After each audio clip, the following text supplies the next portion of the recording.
मी ज्योतिषी प्रसाद गोखले। व्हिडिओ पाहण्याआधी माझ्या चॅनलला सबस्क्राईब करा। तुम्हाला व्हिडिओ कसा वाटला कमेंटमध्ये लिहा। मार्च 2025 हा महिना धनुराशींच्या जातकांसाठी कसा जाईल हे आपण पाहूया। प्रथम स्थानात धनुरास असून राशी स्वामी गुरु षष्ठ स्थानात आहे। पोटाच्या विकारांकडे लक्ष द्या। नवीन कर्ज घेऊ नका। नोकरीत पद अथवा पगार वाढण्याचे योग आहेत। द्वितीय स्थानात मकर रास असून राशी स्वामी शनी तृतीय स्थानात आहे। भावंडांशी सुसंवाद साधा। प्रवास योग आहेत, पण प्रवासात काळजी घ्या।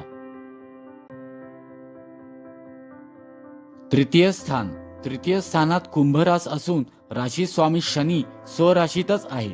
भावंडांशी संबंध सुधारतील। देवदर्शने तीर्थक्षेत्री जाण्याचे योग आहेत।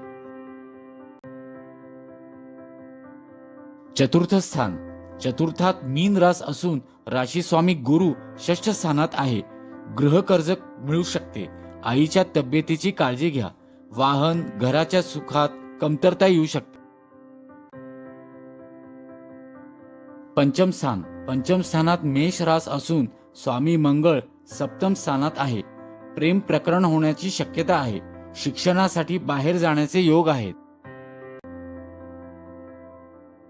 षष्ठात वृषभ रास असून राशी स्वामी शुक्र चतुर्थात राहू बुध आणि रवी सोबत आहेत। घरातल्या व्यक्तींच्या तब्येतीची काळजी घ्या। गृह कर्ज मिळेल। सप्तमात मिथुन रास असून राशी स्वामी बुध चतुर्थात आहे। राहू शुक्र आणि रवी सोबत आहे। पती पत्नीत वादविवाद टाळा। सप्तमात मंगळ पण आहे। एकमेकांना समजून घ्या। पार्टनरशिप व्यवसायात अडचणी येतील। अष्टमात कर्क रास आहे। मानसिक अवस्था चांगली ठेवा। उपासना करा। धनलाभ होण्याचे योग आहेत।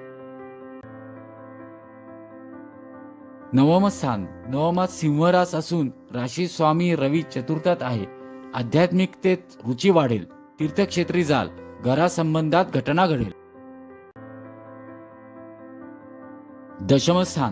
दशमात कन्या रास आहे आणि राशी स्वामी बुध चतुर्थात आहे। नोकरीत बदल घडण्याचे योग आहेत। राहत्या घरातून शिफ्टिंग होऊ शकते। आईच्या तब्येतीची काळजी घ्या।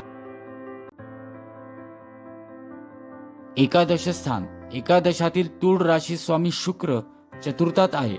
अचानक धनलाभ होईल। घरावर खर्च कराल। गृह कर्ज मिळण्यात अडचणी येतील। द्वादशात वृश्चिक राशी स्वामी मंगळ सप्तमात आहे। पार्टनरशिप मध्ये वादविवाद टाळा।